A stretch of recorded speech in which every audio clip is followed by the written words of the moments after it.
মিজানুর রহমান আজহারীকেও দেশ থেকে বের করে দেওয়া হলো এই চরমনাই পেশাবে।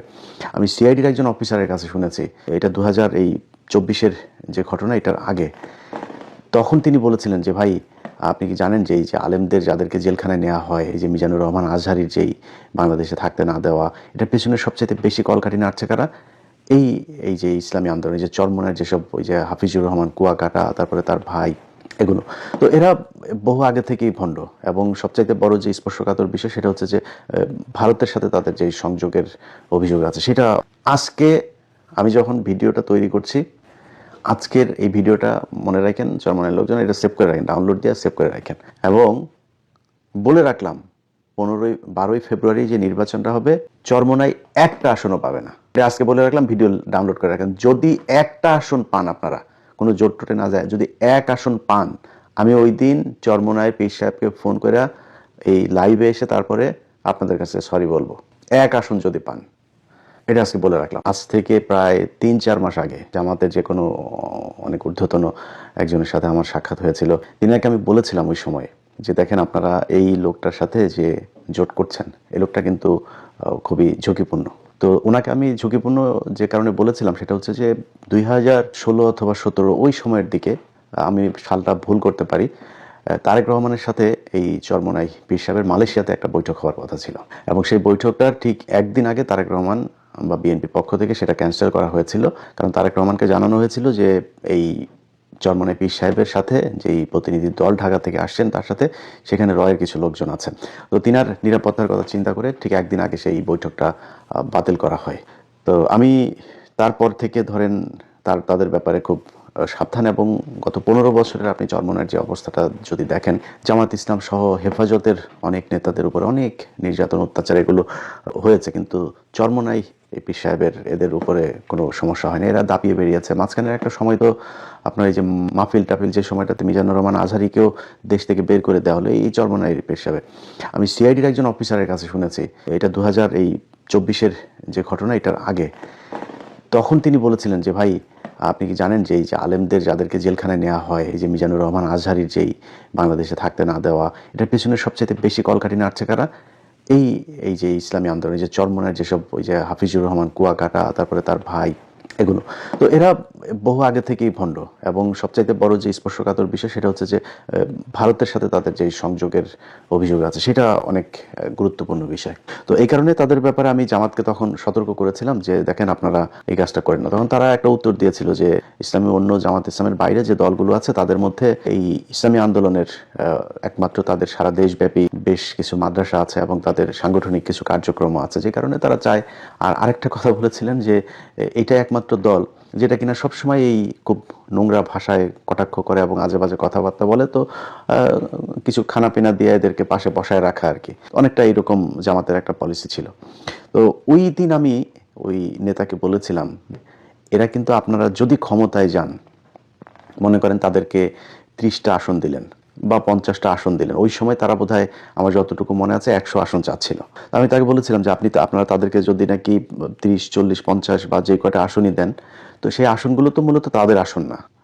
সেই আসনগুলো হচ্ছে এই জামাতের লোকজন, তারা তাদেরকে আসন দিলে জামাতের প্রার্থী সেখানে বসে যাবেন, বসে গিয়ে তাদের পক্ষে ভোট করবেন, অর্থাৎ জামাতের ভোটগুলোই চরমনাই পাবে তখন। এখন আপনি তাদেরকে 40টা বা 50টা আসনের ভেতরে মনে করেন 20টা আসন তারা পেল। 20টা আসন যদি পেয়ে তারপরে আপনি সরকার গঠন করলেন, যদি জামাত ইসলাম এবার ক্ষমতায় আসেও, সেটার একটা সম্ভাবনা তো তৈরি হয়েছে। যদি আসে, সেক্ষেত্রে আমি মনে করি যে বিএনপিও বিশাল একটা ফাইট দিবে। তো খুব হাড্ডাহাড্ডি একটা লড়াই হবে এবার নির্বাচনে, আমার বিশ্লেষণ। তো যদি এরকম হয় যে জামাত ইসলাম ধরেন 160টা পেল বা 155টা পেল বা 170টা পেল, বিএনপি ধরেন 130টা পেল, বা মানে আমি সাপোজ একটা কথা বলছি, এখন এই চরমনাইকে যদি 20টা দেওয়া হয়, তার মানে ম্যাজিক ফিগার তো হচ্ছে 151, 151 আপনাকে পেতেই হবে। 151 পেতে গেলে আপনি ধরেন 170 যদি পান, তাহলে এখান থেকে 20টা আপনি তারে চরমনাই পেল। চরমনাই যদি পায়, এখন চরমনাই মাঝখানে গিয়ে বলল যে আমরা এই চাই, কারণ তাদের চাওয়া তো যেটা চাবে তারা সেটা চাবে। তো তারা বলল যে আমরা এখন এইটা চাই। এটা না দিলে কি করবে, তারা সব পদত্যাগ করবে, সব চরমনার যে কজন এমপি আছে তারা সবাই চলে আসবে থেকে, সংসদ থেকে। তখন চলে আসলে আপনার অবস্থাটা কি হবে? আপনি 170টা নিয়ে সরকারে আছেন, এখন আপনার তো 150 হয়ে যাবে তখন। আপনি তো সংসদ তো ভেঙে দিতে হবে, আপনি ক্ষমতা হারাবেন। তো এইসব জিনিসগুলো আমি খুব মানে এইভাবে বলেছিলাম ওই সময়তেই। বলার পরে তারা বলেছিল ঠিক আছে দেখা যাক কি হয়। তো কি হয় সেটা নির্বাচনের আগে যে হয়েছে এটা আমি মনে করি জামাত ইসলামের জন্য অনেক বড় একটা পাওয়া। এখানে এই জোটটা ভাঙার পরে চরমনের পক্ষ থেকে একটা সংবাদ সম্মেলন করা হয়েছে। এটা নিয়ে এখনো কথা বলার মতো সময় আসে নাই, পরেও আপনাদেরকে একটু জানিয়ে রাখি। ডাক্তার শফিকুর রহমান একটা কথা বলেছেন যে তারেক রহমানের সাথে যেদিন তাদের দেখা হলো খালেদা জিয়া মারা যাওয়ার পরে, যে আমরা নির্বাচনের পরে সরকার গঠনের আগে আরেকবার বসবো। আর চরমোনাই তাদের সংবাদ সম্মেলনে বলেছেন যে এটা একটা পাতানো নির্বাচন, সিলেক্টেড, এটা ইলেক্টেড হচ্ছে না, এখানে সিলেকশন হচ্ছে। কারণ কি? কারণ হচ্ছে এরা মিলেমিশে তারপরে করবে। এই কথাটা আজকে যারা আমার ভিডিওটা দেখবেন তারা মনে রাখেন। খুব সমূহ সম্ভাবনা আছে, মাঠে বিশাল তোড়জোড়, বিএনপি জামাতের মধ্যে ব্যাপক বিরোধী একটা ভাব। কিছু কিছু মানুষ তো আছে প্যাস লাগানোর তালেই আছে, বিএনপি জামাতের মধ্যে একটা বিশাল দ্বন্দ্ব তৈরি করা, আওয়ামী লীগ বিএনপির মতো অবস্থা তৈরি করা, এটা তো আছে। কিন্তু একটা শ্রেণী নির্বাচন করলে তো ভাই একই দলের মানুষও তো নির্বাচনে প্রতিদ্বন্দ্বিতা করলে তারা একজন আরেকজনের বিরুদ্ধে তুমুল বিরোধিতা করে, সেটা তো আছে, থাকবে, কোনো সমস্যা নেই। কিন্তু একটা সমূহ সম্ভাবনা আছে বিএনপি অথবা জামাত যারাই ক্ষমতায় যাক, একক সংখ্যাগরিষ্ঠতা পাক, যদি পায় তাহলে সরকার গঠন হবে দুই দল মিলে। মানে দুই দল না, এই দলের সাথে জোটে কিছু আছে, এই দলের সাথে জোটে আছে, বাট মানে মূল তো এবার খেলা তো হচ্ছে জামাত আর বিএনপির মধ্যে। এই দুই দলই সরকারে থাকবে, আমি যতটুকু এই দিক ওই দিক থেকে নানানভাবে জেনেছি আর কি। এটা হওয়ার একটা সম্ভাবনা আছে। অতএব এত এই এই চরমোনার যে ইয়েতে আপনার সংবাদ সম্মেলনে যে কথাটা বলেছে যে বিএনপি আর জামাত মিলেমিশে ইলেকশন না সিলেকশন করছে, এটা কিন্তু ভ্যালিড একটা পয়েন্ট আছে। এটা চরমোনাই কোনোভাবেই চায় না। এবং চরমোনাই যখন দেখেছে যে না, চরমোনাইকে তো এখানে ঢুকানোর একটা উদ্দেশ্য আছে, সেই উদ্দেশ্যটা বাস্তবায়ন হচ্ছে না, তখন তারা চিন্তা করেছে যে না, এদের সাথে থাকা যাবে না, আগে থেকেই সরে যেতে হবে। এখন এখানে একটা কথা বলেছে চরমোনাই পীর সাহেব, 143 আসনে এ গ্রেড। এ গ্রেডটা কি আজ পর্যন্ত আমি জানি না, যে এ গ্রেড মানেটা কি। এ গ্রেড এটা তো বলতে পারে নাই, কিন্তু এই এ গ্রেড হোক আর গ্রেড হোক, যেটা এটা কি জিনিসটা কি আসলে, এটা ওনারা জিজ্ঞেস করেন বা গ্রেড বানান করতে বলেন ইংলিশে, আমার বিশ্বাস পারবে না।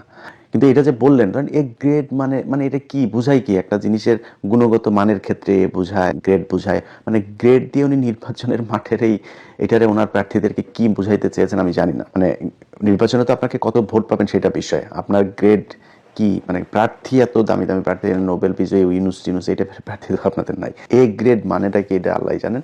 143 আসন, এ গ্রেড তো আছে এখনো তো আছে, কোনো সমস্যা নেই, তো এটা তো পাবেন আপনারা। 143 আসনে যেহেতু এ গ্রেড, বিসি গ্রেডও আছে বলেছেন ওনার বক্তব্যে। তো এই এ গ্রেড আমরা বিসি বাদ দিলাম, এ গ্রেডে যেহেতু আছে এটা তোর আর কোনো মিস নাই করার জন্য, মানে ফেল করার তো কোনো চান্স নাই।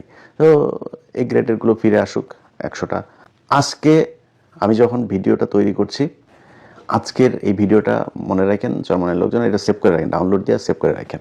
এবং বলে রাখলাম 12ই ফেব্রুয়ারি যে নির্বাচনটা হবে, চরমোনাই একটা আসনও পাবে না, এটা আজকে বলে রাখলাম, ভিডিও ডাউনলোড করে রাখেন। যদি একটা আসন পান, আপনারা কোনো জোট টোটে না যায়, যদি এক আসন পান, আমি ওই দিন চরমোনাই পীর সাহেবকে ফোন করে এই লাইভে এসে তারপরে আপনাদের কাছে সরি বলবো, এক আসন যদি পান, এটা আজকে বলে রাখলাম।